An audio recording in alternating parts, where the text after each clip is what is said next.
The spiritual path to a happy and healthy life is not a straight line. It's a twisty, turny, windy road. And sometimes when we hit those dips, it can be hard to remember that we are still moving forward, that we're learning, we're growing. In this episode, I talk about a recent experience I had of having one of those moments where you fall back onto old patterns, old ways of being, and the grace that you can allow yourself to move forward with love and kindness and compassion. How to use your soul recovery to remember that every part of your journey is important, to allow yourself the grace of healing. My name is Rev Rachel Harrison, and this is the Recover Your Soul podcast, a spiritual path to a happy and healthy life. I started Recover Your Soul after having profound changes in my life from my recovery of alcoholism, control addiction, and codependency. I was guided to share the tools and principles of spirituality and soul recovery to help others transform their lives as mine was transformed. For us to overcome external circumstances, we must first turn the attention to ourselves, focusing on inner change. Positive results in our lives will follow. Hello and welcome to Recover Your Soul. I am Rev Rachel Harrison, and I'm so honored that you're here spending time with me today on soul recovery. For today's episode, I want to talk about the fact that soul recovery, healing, growth, spiritual development, emotional growth is not a straight line.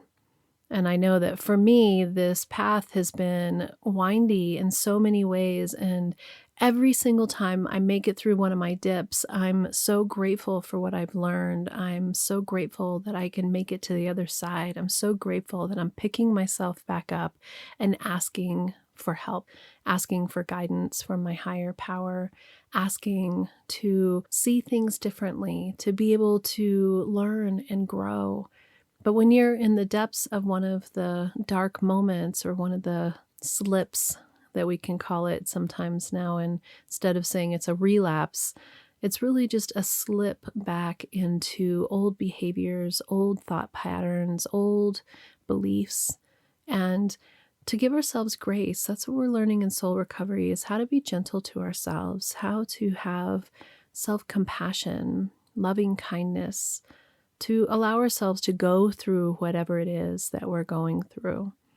When I have my moments where I fall back into fear and pain and doubt and lack, it's so interesting how easily we fall into that pit, into that darkness. And I was talking to somebody recently about how we can recognize warning signs. You know, that pit is on our path. We're moving along the path. We're on a straightaway. You know, you think that things are going really well, and there's warning signs that come up. And we don't heed the warning signs, kind of like when you're driving and it has to say there's a windy turn coming. You need to reduce your speed. There's something coming along that you need to be wary of. And if we've driven that road a million times or we feel super comfortable, we don't pay any attention to those warning signs. Very different than when we're in a new environment and we're reading every sign, we're being cautious. In a way, when we're on our soul recovery journey, it's like when we first start, we're so vigilant about our practice. We're so mindful and aware of where we're at every moment. And then we become lackadaisical about it or more relaxed. In the 12 steps in AA in the big book, it says we sit on our laurels, that we get complacent. And then we're not reading the warning signs. And then there's a big marker right before a big pothole or a big dip, and we don't notice it because we're not present. And then when we fall into that darkness, when we fall into that pain, it can be hard to remember our journey. We're present right there in that moment of suffering. And what I want to share with you in my own experience of how this happens in my own life is that it's okay to be there. Sometimes I get caught up even when I'm in a dark moment that says, Rachel, you're supposed to be helping people. You're supposed to be this spiritual teacher. How can you be feeling so sad right now? And then I think, wow, if I was coaching somebody, what would I say? I'd say, this is telling you something. This is part of where you need to be. This is part of your release. It's okay to feel this way. It's okay to be hurting. It's okay to be afraid. And when I allow myself that positive self-talk, that kind, gentle self-talk that I coach people on and share with you here on the podcast, it really helps me to remember my spiritual self. And when I'm in that hole, in that dip that feels heavy, I can recognize that I'm in the part of me that almost relishes, almost attaches to, almost is wanting to be in that place because it's a lot of work to be always moving forward and attaching ourselves to positivity, choosing how we see it, not letting other people's stuff affect us. It's a lot of work. And in a way, when you fall into that moment where you just say, I wish somebody was different. I wish my life was different. I wish that in the podcast I recently did on regret, I wish that I had chosen differently. I wish I wasn't at this place here. I wish it was different. I wish that circumstance had been different. I wish my relationship with myself was a little different.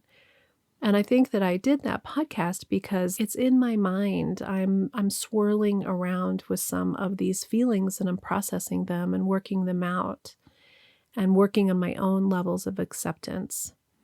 I've been listening to Ram Dass, who was a teacher for a long time, was part of the psychedelic movement and came back and forth from India and to America and spoke at length to thousands upon thousands of people, bringing some of this Eastern thought consciousness to the United States around awakening, around opening up our hearts and our minds to something totally different. And 50 years ago, when he started doing this, these concepts, even the concepts that I talk about, were so foreign. They were not what Americans and in the West that we thought or believed. We've rapidly grown as a society so much in the last 100 years. It's just unbelievable where we are from 1923 to 2023. If you look back at pictures of what it looked like in 1923 with horses and buggies and women wearing big fancy petticoat dresses and so much different in society to where we are today. It's been this incredibly rapid change. So in one of his talks, he was talking about some of the principles, some of the Eastern philosophy principles that say that the way is made easy if you have no preferences. And I've been thinking a lot about that because it's part of what we talk about in soul recovery is this concept of our attachment to how we wish that it was. The feeling, the pain is not what we want to be keeping ourselves from.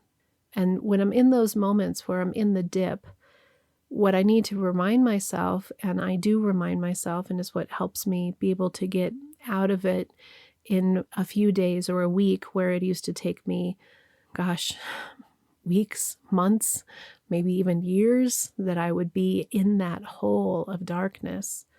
And I can come out of it faster because I can witness and recognize my preferences, my attachments, my desires of how I get caught up in old parts of me, younger parts of me. And those parts of me, as I said, are almost relishing that desire for it just to be, just different. Man, if it just looked like this, why does it have to be like the way that it is? If my relationship just looked different, if my situation with my kids was just different, if the world was just different. But I can look at that and I can come to this place where I just stop judgment. Judgment can be hard on us both ways. It can be hard on us in the way that we're judging ourselves negatively and saying, oh, you shouldn't be thinking these things. What's wrong with you? You're supposed to know better. You have all this under your belt. Why aren't you okay all the time, right? That's what my mind was telling me. But we can also get caught up in the judgment that says it's supposed to be happy, or when it's happy, we're judging it as being, this is what I want. Then we get attached to, oh, good, it's good now, and I just want it to stay like this. And that's equally as dangerous because life is impermanent. And the only thing that we can count on is change. And it's always moving and growing. And so in this past moment where I came back from the trip with Rich, and so much stuff happened, in terms of Bodhi getting hurt and dealing with the kids partying and dealing with complexities in communication and relationship. I think that what I come to with myself in my situation is that in a way, I've created a world for myself that is completely supportive of the spiritual journey that I'm on. It's pretty peaceful and pretty quiet. And I actually forget how affected I can be by the people around me. That's part of my being an empath. That's part of my codependency. That's part of, I had my human design done recently. It actually is in part of my human design element that I am easily affected by the people around me. I think that many of us who are helpers or problem solvers or peacemakers, we have this aspect of ourselves of how easily we can be affected by the energies and the intensities of the people around us. And that it's our constant practice to witness that, not to judge it. Again, we're learning how to let go of judgment, both the positive and the negative, to let go of the judgment and just witness the truth that we are easily affected by people, that it's actually okay that we weren't seeing the warning signs. In a way, it's beautiful that our lives had become in a way where we were feeling confident, that we were feeling secure in ourselves, that we weren't reading the signs, and that falling into that pit, into that pothole, is okay. That it's okay. That this is part of our being able to honor ourselves and our feelings, to recognize how attached we are to the people around us, to the world around us, to the energies. Because if I don't practice that, if I don't go into those moments where I have to come out of it, I'm actually denying myself the ability to be in the world, because I can't be locked up in my own cave of my own Zen, my own spiritual practice that makes it so that I can't go out in the world. That's not the point. The point is actually that we are armoring ourselves, not from the perspective where we're putting up a shield that says, I refuse to let you hurt me, and I'm going to carry my weapons, and I'm going to be strong here, and I'm going to make sure that I'm closed. What we're saying is, I'm actually protected, and I'm protected in the sense that I can fall into a dark moment and know that I'm going to be okay. Know that this is part of it, to journal it, to look at it. What are the pieces that are still coming up for me? What are the younger parts of me that still need attention? And what I came out of in this past situation was that I try to be so self-reliant. This is part of my story, my patterns, my belief structure, my underlying subconscious belief structure, that I need to be self-reliant, that I don't want to or need to ask for help emotionally, spiritually, physically. That as an only child, as somebody who got a lot of reward and praise for being so independent, that I don't want to ask for help because I think it makes me weak. It makes me open to being hurt, actually, is what it is. That I have plenty of experiences in my life where I did ask for help, or I needed support, or I needed something, and it wasn't there for me. Just came to me. I have this memory of I was in college in Boulder, Colorado, and I locked my keys in the car with the car running at a store. And I called, this is before cell phones, so I called Rich's house, and we were just boyfriend, girlfriend then. And the person who answered the phone was one of his roommates, right? Because there's no cell phones, there's no texting, there's no way to get a hold of somebody other than call people's house phones and see if you could get somebody. And I think I had an extra set of keys at that house. And so the one person who answered the phone, I was like, hey, can you run over to me with this extra set of keys? And his answer was no. And I remember feeling really exposed and vulnerable in that moment, that it seemed so simple to me. How could he be literally 5 minutes away and say no? And it just reinforced for me a part of me that said, don't ask for help because they won't help you. And I remember I didn't have a key to my boyfriend's house, to Rich's house, I think. So I actually had to walk up to the university and go into Rich's classroom and find him and wait for him to finish class. And then he drove me down and we went and got my car. That memory really sticks out to me because not being able to ask for help in one place was so painful, and yet there was help, that I did have support.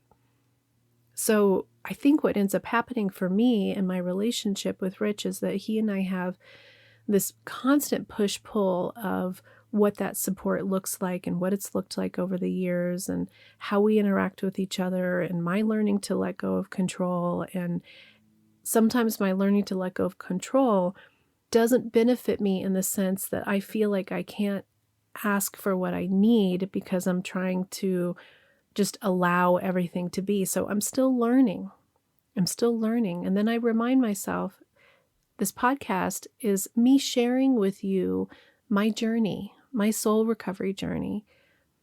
And that when I'm learning and I'm growing, then I have something that I can share with you that is part of the experience. I don't have it all figured out yet. I've never claimed to have it all figured out yet.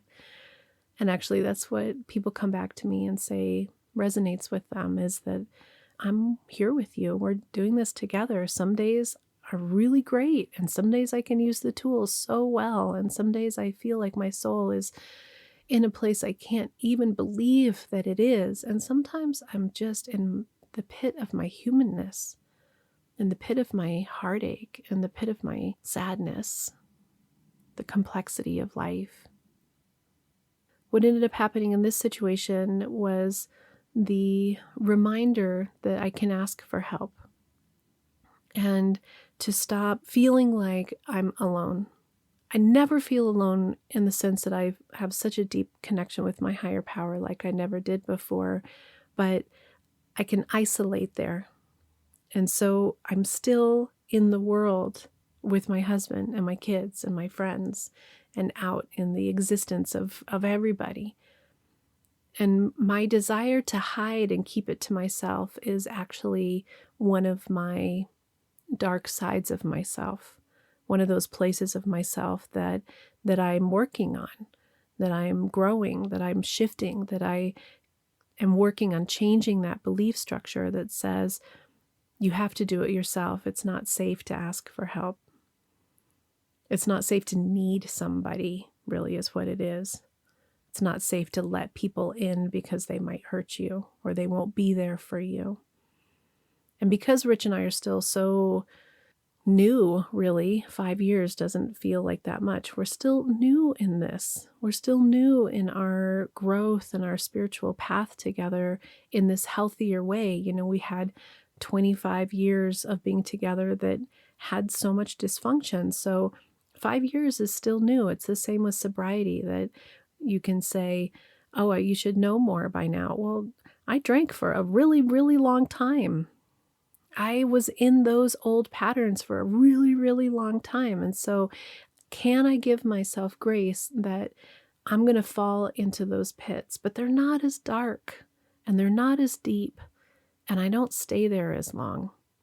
And can I allow myself to be compassionate to myself? Can I see myself as this human being that is learning how to incorporate this spiritual side of myself and this human side of myself that still has so much to work out, so many layers to unpeel? So when I talked to Rich and he asked me what was going on, because he could tell that I was just off a little bit. And it's interesting, I still don't always do it very well. I have in my mind, and I coach on how to communicate with people, but I witnessed my younger self not know how to share my feelings. And our pattern is that he gets defensive because he's hearing me say, "You're not enough for me." And that's painful to him. But I can watch it in a different way. It's profound to see myself in these conversations in a much clearer aspect than I used to, and to catch myself before I say or do something that I used to say or do, and try to come at it at a different way. And he was doing the same. I could watch us try to learn how to communicate in a different way. And then we each had some space. He went off to band practice, and I had time to reflect. And in that reflection time, my spiritual self came back. It's like I crawled out of the pit and looked down at it and said, "Yeah, man, it's dark and painful down there." And it's no wonder that it still exists, because I'm still human, because I'm still doing this work, because my heart still has a lot in there that needs processing out. And I don't want to just shove it all down. I don't want to pretend like it's not there and just say, "Oh, everything's great and I never have any problems and I never get my feelings hurt and I never feel abandoned and I never feel left out." All the stuff that happened on that weekend was a lot. And having a kid get hurt like that is a lot. It's no wonder that we both went into ways of coping that are old and really tied into aspects of ourselves that are who we've been for such a long time. And I'm so grateful that what used to take us months to get over is over in a day. And he came back from practice, and we both were able to refresh and share our perspectives from much healthier and more supportive aspects for ourselves, to take responsibility for our own pain, for our own needs, that can't be met, and to love each other and to see each other in ways that are really profound. But mostly what I am grateful for is that I can see myself in tenderness and kindness, that I can love myself in a way that is new, that is kind, that is forgiving, that allows myself to be on this windy, windy path. And so now I'm a little more in vigilance. I'm a little more in, okay, let's make sure that you're taking care of yourself. Let's not bypass my routine, my spiritual routine. And let's see this as my continued learning in the curriculum of life of how to be out in the world and how to incorporate all of it so that I can really allow these two aspects of myself, my true human self and my spiritual self, to integrate. We're wanting to integrate and resource ourselves. That's what soul recovery is. And I'm on the path. And it is windy, and it is complicated, and it is strange. If you need help with this, if you are also on a windy path and you're looking for support, you're looking for some guidance, I encourage you to set up coaching sessions with me. This is what we are working on. And having somebody else to help us through the process is incredibly profound, because we do get into this place where we think we personally have to manage it, figure it all out for ourselves, and that reaching and asking for help is essential. And I'm grateful that Rich was there to help me be able to see some of my blind spots and to work on this growth with me, to help me to come back out and reconnect to my higher self, my true self, my healed self.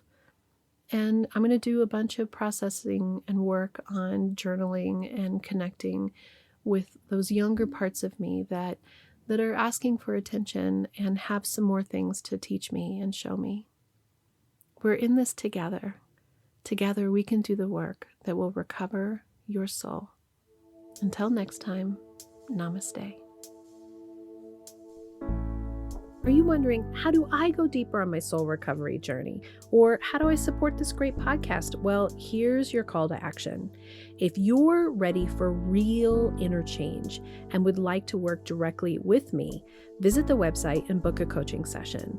I'm here to support you on your unique path. I'm here to help you let go of the past, to deepen your connection with higher power, whatever that is for you, and then to discover and step into a happy and healthy life of your making. You can also become part of the Soul Recovery community. One way is to join the support group. It's the first Monday of every month. It's on Zoom from 6 to 7 p.m. Mountain Time, and you can register on the website and get your Zoom link. It's the same link every month. We are also on social media. Of course, there's Facebook, Instagram, TikTok, YouTube, and now even Insight Timer. Yes, lots of ways to connect. There is even a private Facebook group that will allow you for more communication and conversation about soul recovery with your community. If you would like an extra bonus episode every Friday, you can become an Apple Podcast subscriber or choose your tier level of giving on Patreon. I'd also love all the listeners to subscribe on the website so that I can keep you informed on what's going on with the podcast, the community, with me, and anything that's up and coming and new and great about soul recovery. Also, if you just take a little bit of time and give me 5 stars, a quick review, share the podcast with friends and family, make sure you're subscribing however you listen to the podcast, we're helping even more people to have soul recovery in their lives. If this podcast is providing you spiritual nourishment and inspiration, thank you for going to the website, pushing the donate button, and giving whatever feels right to you. It means so much to me because I have this mission of sharing soul recovery with the world, and your donations, your bookings, your subscriptions, everything that you do to be part of this community is making all that happen. Together, we can do the work that will recover your soul.